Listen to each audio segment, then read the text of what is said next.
Halo teman-teman semua, kembali lagi di channel gue.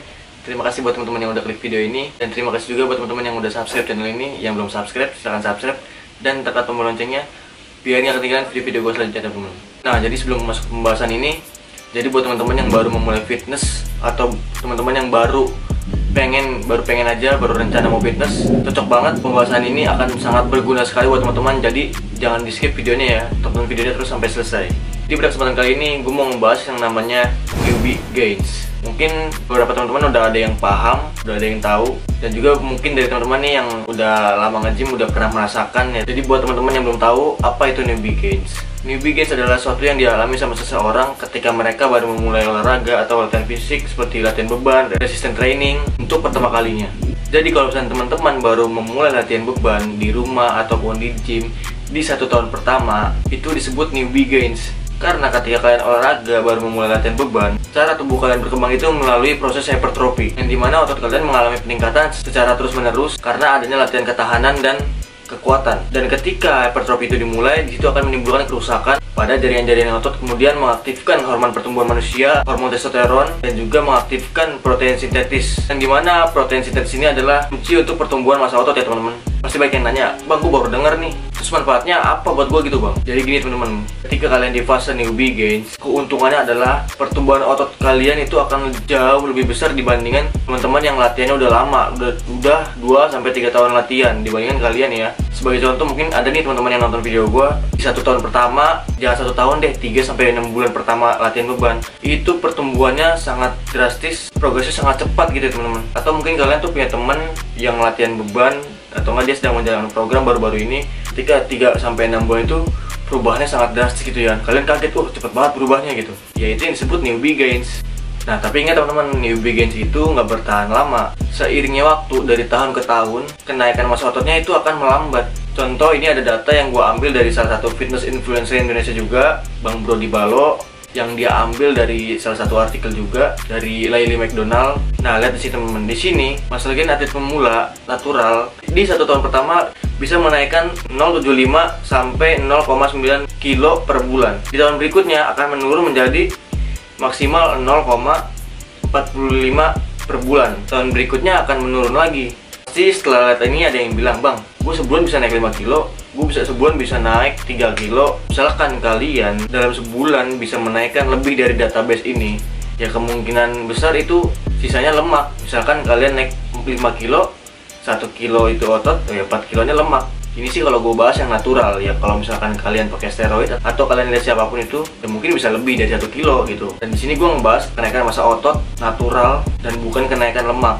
Nah, ini kita rata-ratakan aja. Mungkin kalian punya genetik berbeda yang bisa menaikkan massa otot lebih dari 1 kilo per bulan untuk 1 tahun pertama. Bahkan ada juga yang kurang gitu ya kan, karena ya bener-bener yang menentukan itu ya genetik gitu. Nah teman-teman, di sini ada yang harus digaris bawahi. Setiap orang pasti tidak akan mengalami hal yang sama, karena ada beberapa faktor yang bisa mempengaruhi berapa lama newbie gains ini didapat oleh pemula. Bisa dari genetik, cara mereka latihan, dan mengatur pola makannya. Contohnya ada yang 1 tahun pertama itu bagus banget, dia full 1 tahun itu bisa menaikkan 1 kilo massa otot per bulan. Ada juga yang memang di 3 bulan pertama dia gampang, dia bisa naikin 1 kilo otot per bulan. Di bulan berikutnya itu dia sudah merasa kesulitan ya teman-teman. Jadi dia dapat newbie gains-nya ibarat XP tambahannya cuma 3 bulan aja. Jadi gue menyarankan buat teman-teman yang pemula, yang baru mau memulai, kalian pelajari yang gue share ini. Jangan sampai trial and error kalian tuh terlalu lama kayak gue. Jujur gue agak menyesal. Jadi menurut gue tuh nggak maksimal gitu ya kan. Nah pasti banyak nih teman-teman yang bilang, bang, ya terus gimana nih bang, gue memaksimalkannya gimana? Jadi oke teman-teman, gue akan menjelaskan gimana cara memaksimalkan newbie gains. Nah jadi kita baca di sini. Yang pertama adalah kepatuhan kalian terhadap program. Jadi kalian tuh harus jujur sama diri sendiri. Ketika kalian sudah menjalankan program, kalian bisa berapa kali seminggu. Dipastikan kalian tuh nyaman menjalankan programnya, karena program itu nggak cuma 2 minggu, 3 minggu, minimal ya 3 bulan lah, 3 bulan, 6 bulan. Jadikan sebagai rutinitas kalian, jadikan hobi, jadikan sehari-hari, jangan jadi beban lah. Jadi kalian tuh bisa jalankannya bagus itu loh. Misal kalian program 3 bulan dengan program full body workout, ya kalian 3 bulan, selama 3 bulan ya itu aja. Kalian terapkan progressive overload-nya. Jadi jangan gonta-ganti program sebelum kalian tuh mencapai target. Jangan minggu pertama kalian full body workout, keduanya skip, minggu ketiganya full body workout lagi. Kalau kayak gitu ya newbie gains kalian nggak bakal maksimal, pertumbuhan kalian tuh nggak akan maksimal. Jadi itu yang pertama. Yang kedua, Cari program latihan yang tepat, gak perlu yang rumit. Yang penting kalian bisa menerapkan progressive overload, fokus tambah kuat, dan juga dengan form yang baik tentunya. Misalnya kalian bisa 3 kali, ya pakai full body workout. Misalnya kalian bisa 4 kali, bisa pakai upper lower. Kalian bisa 6 kali, bisa pakai push pull leg. Dan juga kalian tuh diperhatikan juga volumenya, intensitasnya, catat progres kalian, set dan repsnya. Jadi kalian tuh tiap minggu harus tambah kuat, harus fokus tambah kuat. Itu nomor 2. Yang nomor 3, cukupi kebutuhan nutrisi untuk membangun jaringan otot.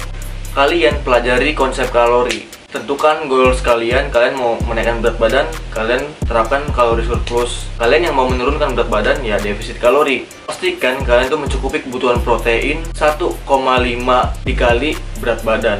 Itu minimal, agar pertumbuhan otot kalian tuh maksimal. Dan yang keempat, meminimalisir kenaikan lemak dan memaksimalkan kenaikan massa otot. Perhatikan rasio makronutrisi. Kalian konsumsi makan makanan yang rendah lemak, tinggi protein, tinggi karbo. Tapi ya tergantung juga, kalian harus perhatikan juga kalori yang masuk itu surplus atau defisit. Jadi kalian tuh jangan sembarangan makan. Yang penting, ini aja lah, nggak apa-apa lemaknya banyak. Yang penting tinggi protein. Jadi ya saran gue pastikan bener-bener dimaksimalkan rasio makronutrisinya ya teman-teman.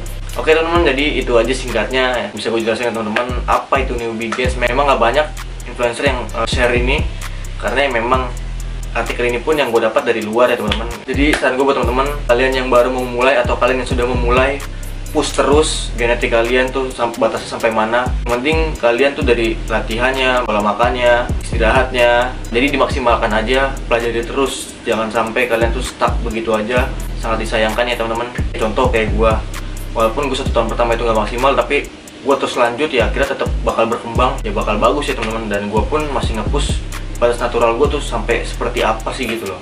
Video ini sampai sini aja, semoga bermanfaat buat teman-teman. Buat teman-teman yang mau tanya-tanya bisa follow Instagram gue aja, DM gue.